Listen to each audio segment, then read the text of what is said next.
Welcome. Today I'm going to be looking at black and white printing and black and white conversion mainly, and how we get the best conversion from colour to black and white with our digital cameras now.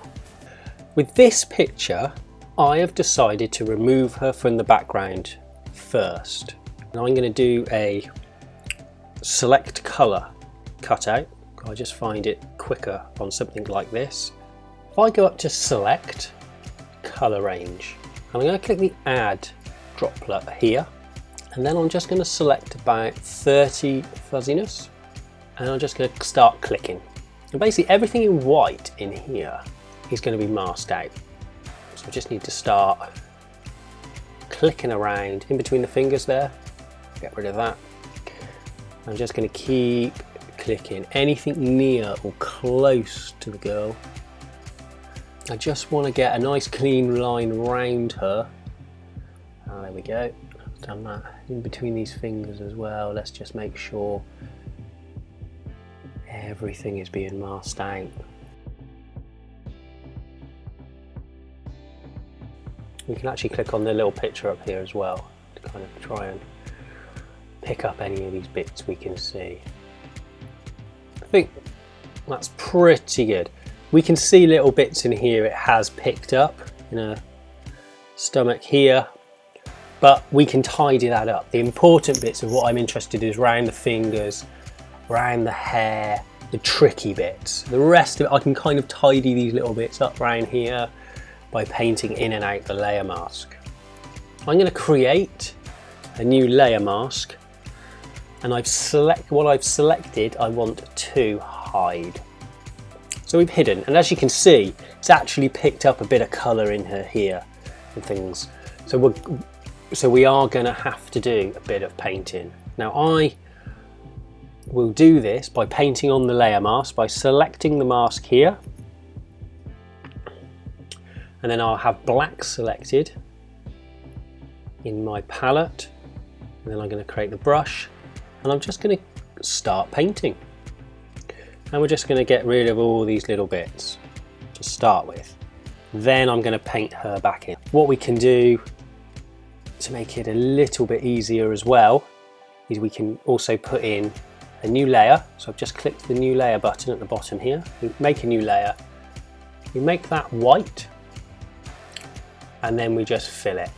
And then it makes things a lot easier to see of what we're going to be masking out. Go back to the brush.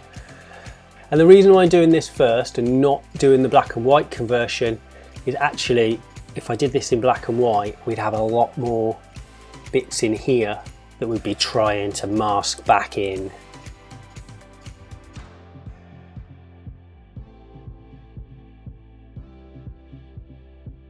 Okay, so we're pretty much there on taking the background away. I'm sure we will spot extra little bits as we go along, but we can always add to that mask now. Now, it still looks pretty grotty, and that's because we've picked up bits within the actual model herself. So by selecting the brush tool and changing the colour to white, we can now start to paint back in those bits that were picked up by the colour selection as well. So I'm just going to paint all these bits back in. And as you can see, I went a little bit over the edge there. I'll just select black again, and then I can go back in and refine that edge again in there.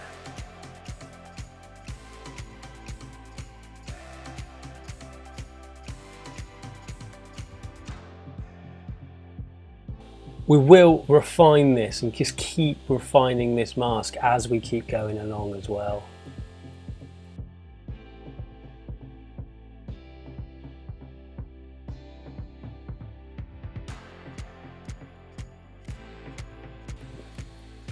Okay, so I think we're pretty much there. We've got to cut out with a layer mask. Now on to step 2. So the next thing we need to do is make her black and white. Now to do this, we need to go down to our layers tab and click off of the mask on this side, and onto the picture. Now I'm going to use the camera raw filter, and just because I prefer using this way than the black and white adjustment layers and things like that, so I'm just going to use the black and white converter within camera raw. I've always found I like to bring it up about half a stop and then add a little bit of contrast to it just to make it a bit of punch in here. We're just going to be using these sliders basically to make things look okay.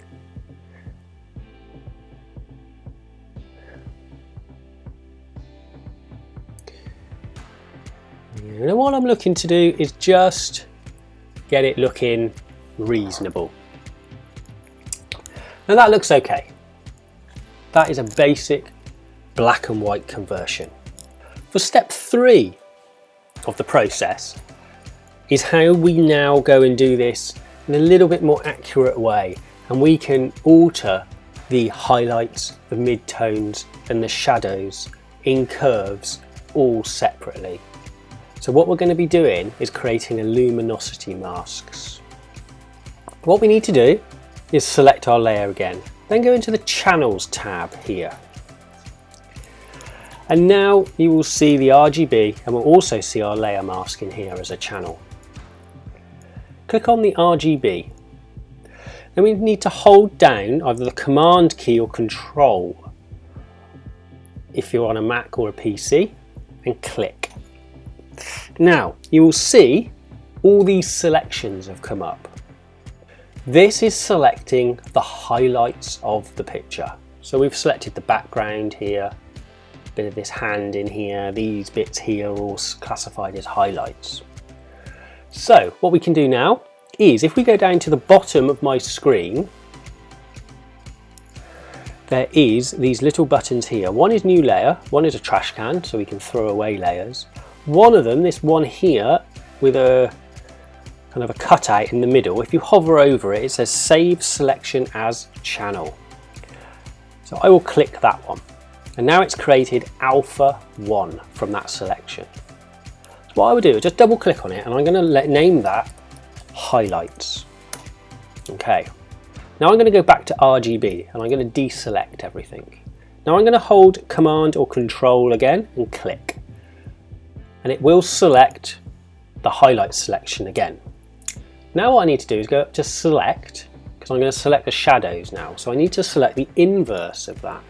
So I'm going to go up to select and then click invert, and now it has selected the shadows for me. So again, I'll go down to this little icon down here, save selection as channel, and click. Then it's created another alpha 1, which I will now name shadows. Okay, and as you can see, it has picked out the shadow detail for me. Okay, now let's go back up to RGB. Now we need to select the midtones. So for this one, I'm going to go up to select and select all. So now we've got a whole picture selected. Now if you hold down Control or Command and your Alt key, go down to your highlights and shadows here, and you'll see the hand appears with a minus on it. Now first of all, if we select highlights, click highlights. Now we have subtracted the highlights away from that picture, from that selection of everything.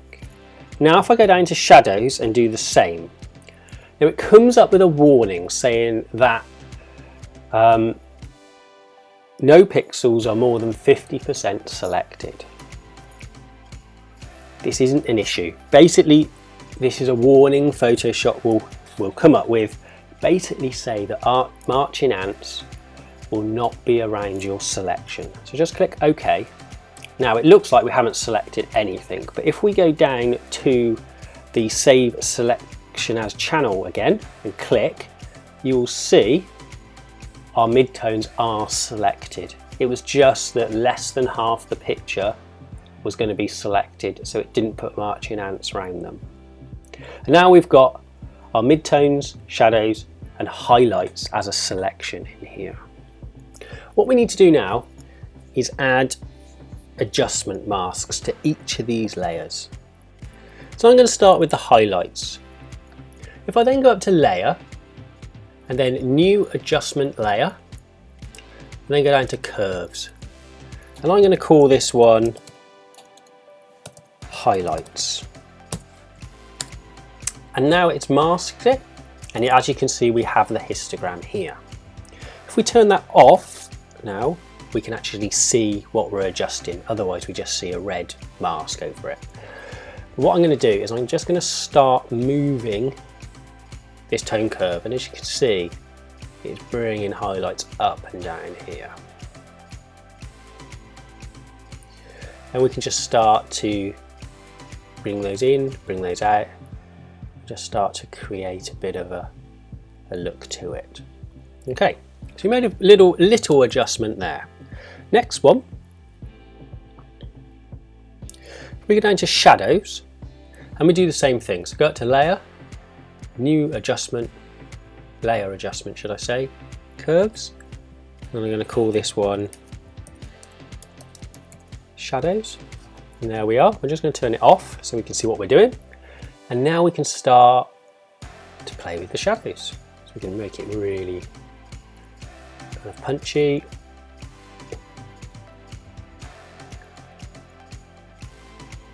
And contrasty, and we can just do it however we would like. I'm just going to keep it there for the minute. And now what we need to do is go down to the midtones, which I forgot to name, so I will just name that now, midtones there. Left it as alpha 1. Anyway, all named. So now I will go up to layer, new layer adjustment, and curves again, and call this one midtones. And just switch it off. And of course we've got our curve adjustment here, so we can really start to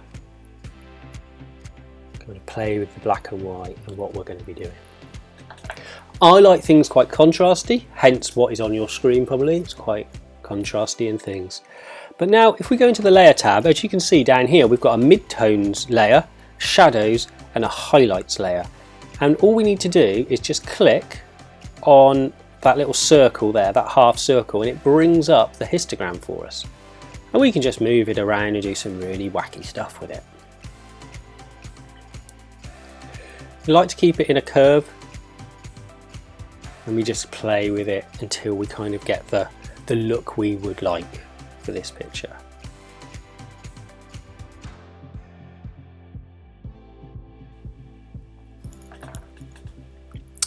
Now that's not too bad, I'm quite happy with that. But we can always check, because we can just turn these off.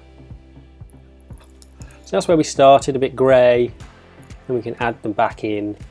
And I'd almost want those highlights, again, are just a little bit too grey for me. So I'm just going to just bring them up a little bit. This can be quite subjective. So this is just edit to your liking in this case. Okay, then we can zoom in and just have a quick look and see where we are, what we're doing. Okay, so now what I'm going to do is I'm basically just going to flatten the image, because I want to do a few more generalized adjustments to the image. First thing I'm going to do is I'm just going to go into levels and just do a general levels adjustment, just to kind of finish off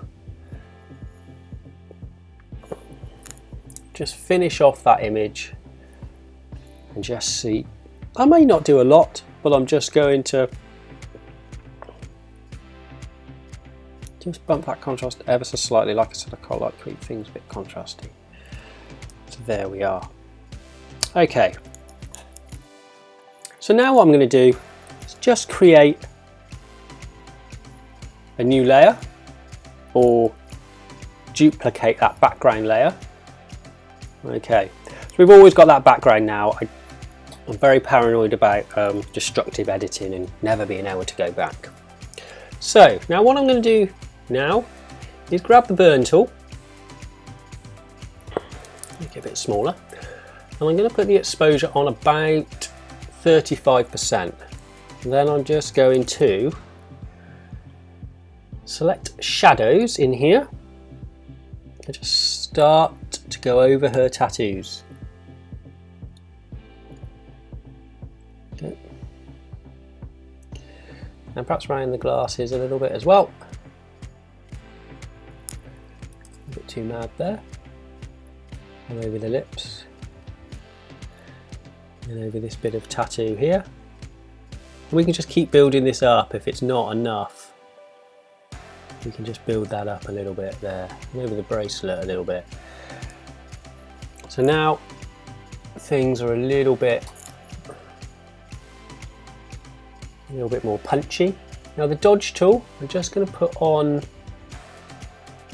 like 50%. And I'm just going to dodge out some of these highlights in the hair as well. Just so we got a little bit more detail in there and also in here.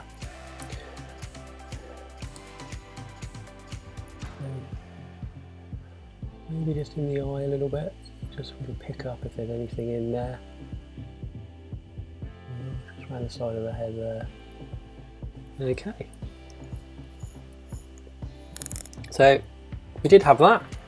Now we kind of have this. Just going to dodge down a little bit there. So much on her arm there.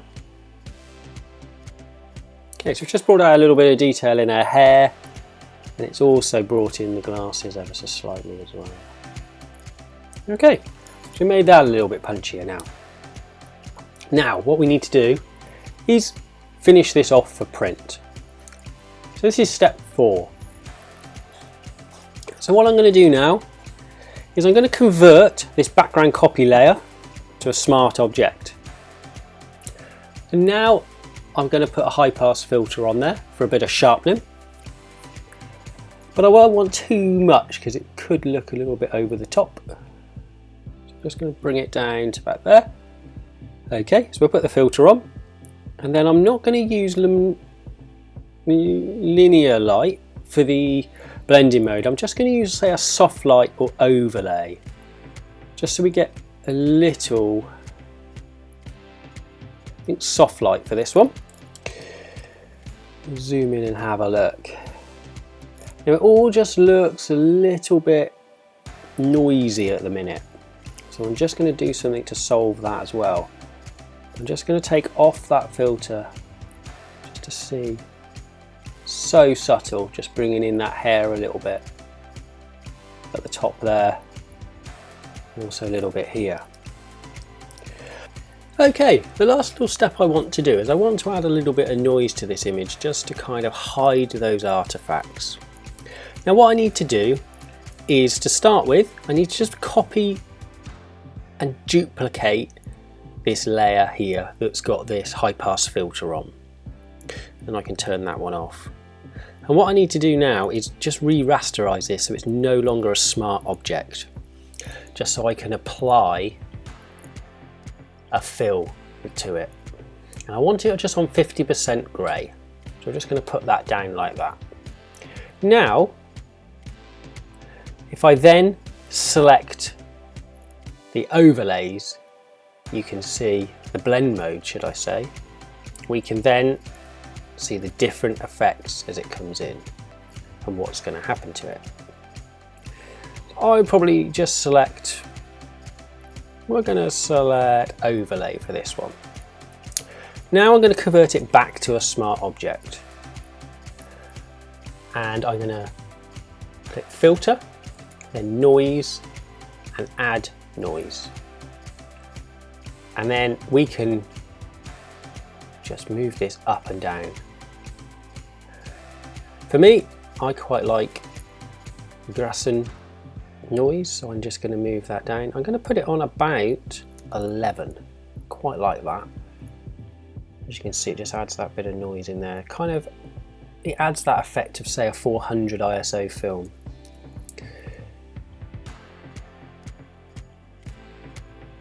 It might even come down to 9. As you can see, it's just coming in here if we zoom in a little bit. And it's just hiding all those little artifacts for us.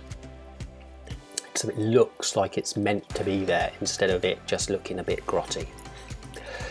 Okay, so we've added that there and we are pretty much done. Now all that's left to do is to print the image. I hope that's helped a little bit. The few steps there to go through, but it is well worth it, and I hope you agree. As I said, I like things a little bit contrasty, might not be to everyone's tastes, but I've kind of got a striking portrait there. Check out my other tutorials on YouTube and have a great day. Thanks, then. Bye bye.